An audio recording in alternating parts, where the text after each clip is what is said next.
행복과 기쁨이 가득한 배짱이의 서재, 책 읽는 배짱이입니다. 오늘 소개해드릴 책은 지난 시간에 이어 김민기, 조우석 지음, 문학동네 편엠, 행운 사용 계속해서 소개해드리겠습니다. 제2장 행운의 법칙 1단계 행운을 창조하는 무의식의 법칙. 천재는 99%의 노력으로 이루어진다. 당신에게 엄청난 돈을 벌어줄 아이디어가 매년 한 개씩 떠오른다면 어떨까? 여기 그런 행운을 매일 불러낸 사람이 있다. 바로 위대한 발명가 토마스 에디슨이다. 세계에서 가장 많은 발명을 했으며 평생 평균 2주에 하나씩 발명품 특허를 내서 특허만 무려 1093건을 가지고 있던 에디슨의 성공 비결은 무엇일까? 에디슨은 창의적인 아이디어를 내기 위해 매우 흥미로운 방법을 썼다고 한다. 그는 종종 의자에 앉아 양손을 팔걸이 옆으로 늘어뜨리고 머릿속에 자신이 얻고 싶은 해답에 대한 질문을 떠올린 후 선잠을 자곤 했다. 이때 양손에는 쇠구슬을 하나씩 쥐고 양손 바로 아래쪽 바닥에는 양철로 된 접시를 각각 하나씩 놓아두었다. 에디슨이 가수면 상태에 빠져들면 양손이 이완되고 손에 있던 쇠구슬들이 아래에 놓인 접시로 굴러떨어지게 해놓은 것이다. 쇠구슬이 떨어지는 순간 접시가 덜거덕거리는 소리에 깨어난 에디슨은 그 순간 떠오른 생각을 그것이 무엇이든지 간에 종이에 적었다. 그리고 이 무의식에서 떠오른 생각들을 기반으로 세계의 역사를 바꾼 위대한 발명들을 이루어냈다고 한다. 다소 엉뚱해 보이지만 무의식에서 아이디어를 끌어내기에는 아주 효과적인 방법이었다. 1931년 10월 21일자 미국의 한 신문 기사는 에디슨이 어떻게 합성 고무의 제조법을 발명했는지 보도하고 있다. 그 기사에는 다음과 같이 쓰여 있었다. 에디슨은 깊은 잠에 빠져들었다. 그리고 아이디어가 벼랑간 신비의 시공간으로부터 번쩍이며 다가왔다. 말 그대로 해답은 마치 청천벽력과 같이 찾아왔다. 그것은 결코 의식적인 사고나 골똘한 생각으로부터 떠오른 것이 아니었다. 섬광처럼 번쩍 다가온 아이디어가 발명을 완성시킨 것이다. 즉, 내부의 소리가 말해준 것이다. 의식 속에 축적되어 있던 과거의 연구 전부가 결정되어 꽃이 되고 드디어 섬광과 같이 그들이 추구하던 합성 고무의 제조법이 나타났다. 우리가 잘 알고 있는 에디슨의 명언 중 천재는 99%의 노력과 1%의 영감으로 이루어진다는 말이 있다. 하지만 잘 알려지지 않은 사실은 에디슨은 1%의 영감을 99%의 노력보다 더 중시했다는 사실이다. 에디슨의 발명은 1%의 영감을 통해 얻은 아이디어를 99%의 노력으로 현실화하는 일이었다. 원래 에디슨은 1929년 2월 11일 자신의 82세 생일날 인터뷰에서 다음과 같이 말했다. 최초의 영감이 좋지 않으면 아무리 노력을 해도 소용이 없습니다. 무턱대고 노력만 하는 사람은 에너지만 허비하는 것과 같지요. 그런데 안타깝게도 이 사실을 모르는 사람이 너무 많은 것 같습니다. 그러나 인터뷰를 한 신문 기자는 이 언급을 천재는 1%의 영감과 99%의 노력으로 이루어진다 라고 잘못 보도했고 우리는 이를 지금까지 에디슨의 명언으로 잘못 알게 되었다. 에디슨이 보통의 발명가와 비교할 수 없는 세기의 발명가가 될 수 있었던 비결은 바로 무의식을 이해하고 그 무의식의 힘을 지혜롭게 활용해 탁월한 발명 아이디어를 불러낸 것에 있었다. 나도 모르는 내 마음, 무의식. 그렇다면 무의식은 도대체 무엇이고 과연 행운과는 어떤 관계일까? 행운을 부르는 법은 마치 네잎클로버를 기르는 법과 같다. 땅이 좋아야 영양가가 높고 맛있는 곡식이나 싱싱한 과일을 수확할 수 있는 법이다. 네잎클로버도 마찬가지다. 배양토에 대해 알아야 네잎클로버를 잘 기를 수 있다. 따라서 행운을 끌어들이기 위해 가장 먼저 이해해야 하는 것이 바로 이 무의식이다. 무의식이 행운을 길러내는 땅과 같은 역할을 하기 때문이다. 먼저 무의식에 대한 전반적인 이해를 위해 전문가들이 말하는 무의식에 관한 이야기를 들어보도록 하자. 정신분석학의 창시자로 널리 알려진 지크문트 프로이드는 무의식에 대해 다음과 같이 언급했다. 나는 어떤 결정을 내릴 때 그 결과가 가져올 장단점을 꼼꼼하게 살핀다. 그러나 정작 중요한 문제에 대해서는 내 마음 어딘가에 자리한 무의식이 결정을 내린다. 프로이트 못지않은 저명한 정신분석학자이며 분석 심리학의 창시자인 카를 융은 무의식에 대해 다음과 같이 말했다. 무의식을 의식화하지 않으면 무의식이 우리 삶의 방향을 결정하게 되는데 우리는 바로 이런 것을 두고 운명이라고 부른다. 하버드 대학교 의대 교수로 근대 심리학을 창시한 윌리엄 제임스 박사도 무의식에 관해 다음과 같이 말했다. 인간의 무의식 속에는 세계를 움직이는 힘이 있다. 위 세 사람의 이야기를 한마디로 정리하면 무의식은 우리 삶에 큰 영향력을 끼친다라고 할 수 있다. 무의식은 전문가에 따라서는 잠재의식이라고 부르기도 하는데 무의식이라는 개념의 폭이 워낙 방대하기 때문에 각 분야와 전문가들마다 정의와 이해가 달라서 아직까지 학계에서조차 통합된 이론이나 개념으로 정리되어 있지 않다. 따라서 지나치게 전문적이고 복잡한 무의식 이론을 언급하는 것은 이 책의 범위를 넘어선다. 또한 본서에서는 집단적 차원의 무의식 개념보다는 주로 개인적 차원의 무의식에 대해 다루도록 하겠다. 따라서 이 책에서는 간단하게 무의식이란 내 의식이 알아채지 못하는 내 안의 미지의 영역 정도로만 이해하고 넘어가도록 하겠다.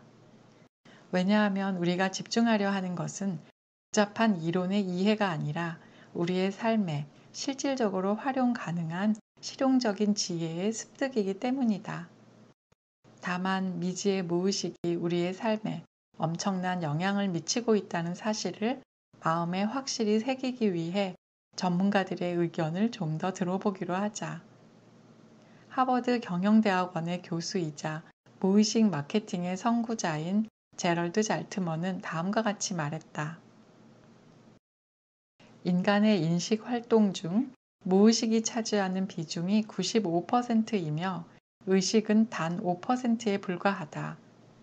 버지니아 대학교 심리학 교수 티모시 윌슨의 주장도 흥미롭다.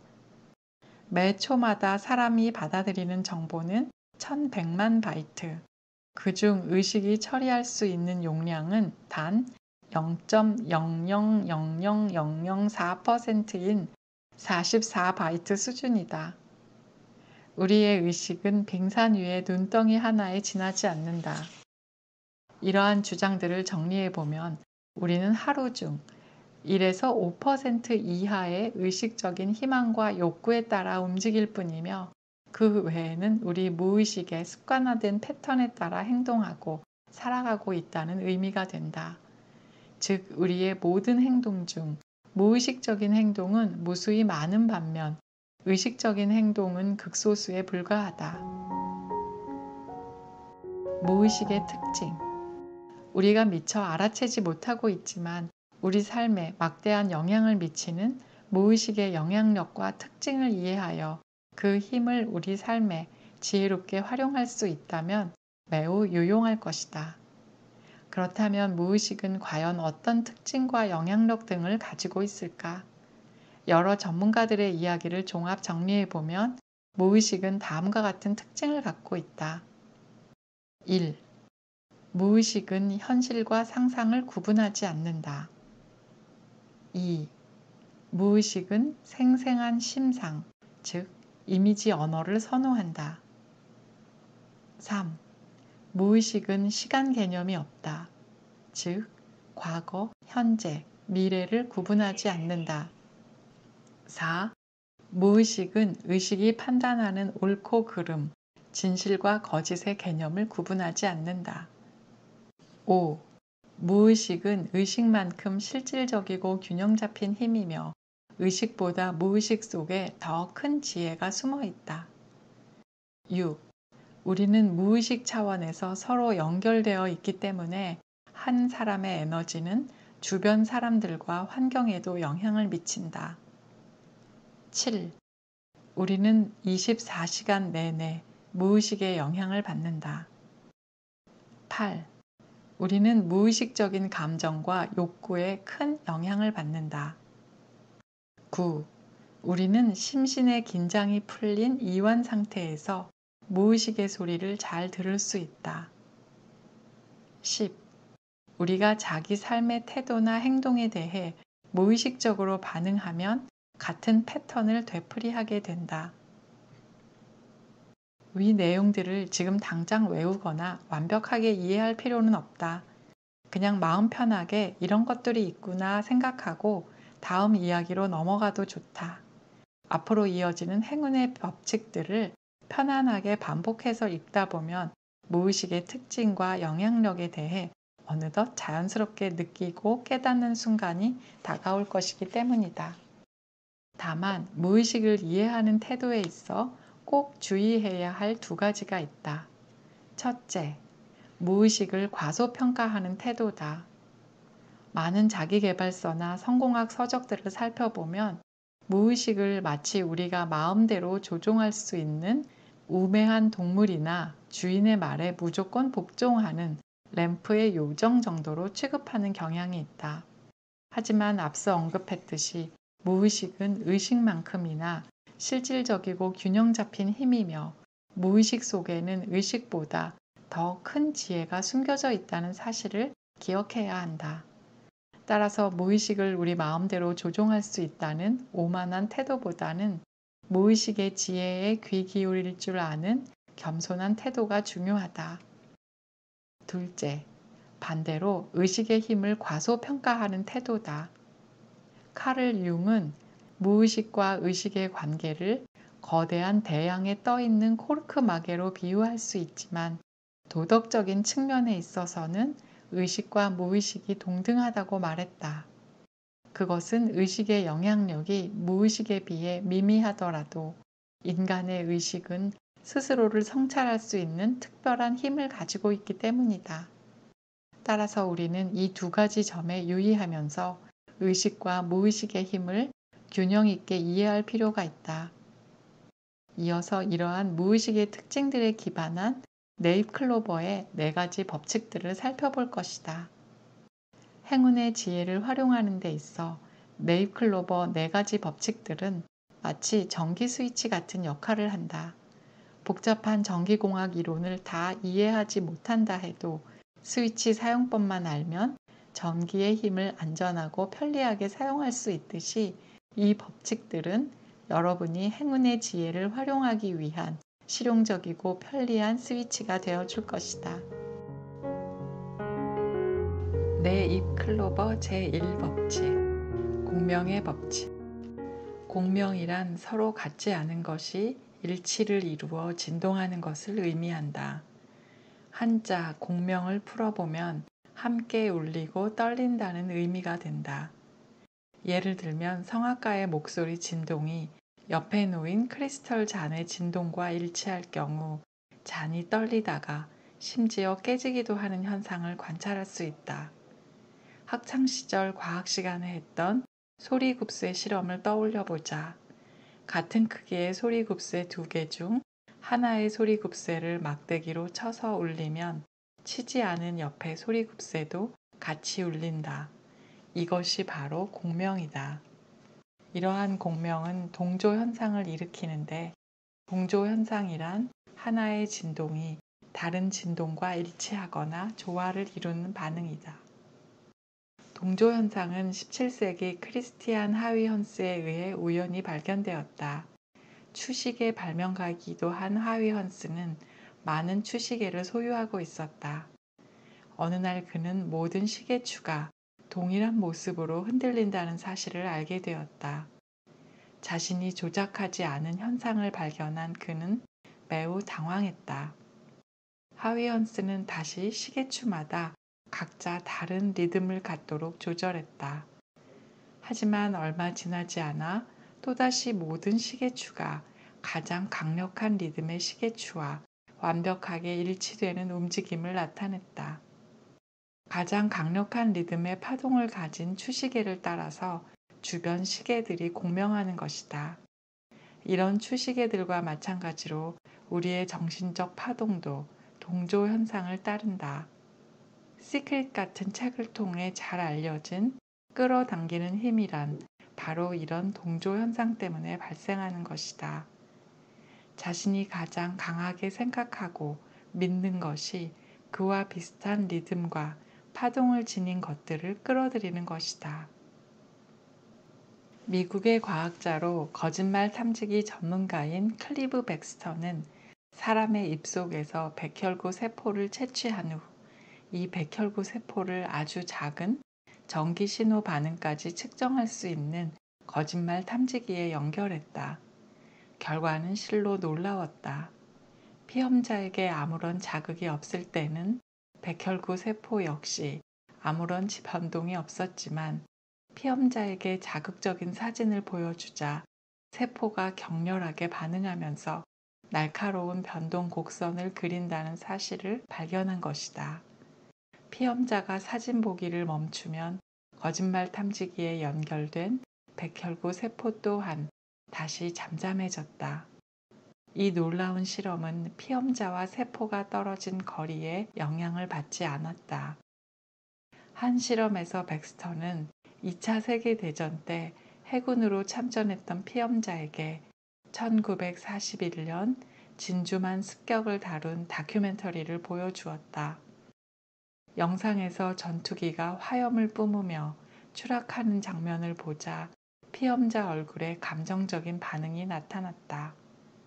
놀라운 사실은 그와 동시에 약 11km 밖에 있는 측정 장치의 바늘이 마치 피험자에게 부착되어 있는 것처럼 격렬하게 반응했다는 사실이다. 피험자는 진주만 전투에 참가했고 격추되는 전투기들을 목격했다. 그 공포에 찬 기억을 온몸의 모든 세포가 다 기억하고 있었던 것이다. 수백 킬로미터 떨어진 경우도 동일한 결과가 나타났다. 이후 실험 환경을 다변화시키면서 유사한 실험을 해보았지만 피험자와 세포의 반응 시간 차는 존재하지 않았다. 마치 여전히 물리적으로 한 몸으로 연결되어 있는 듯이 반응했다.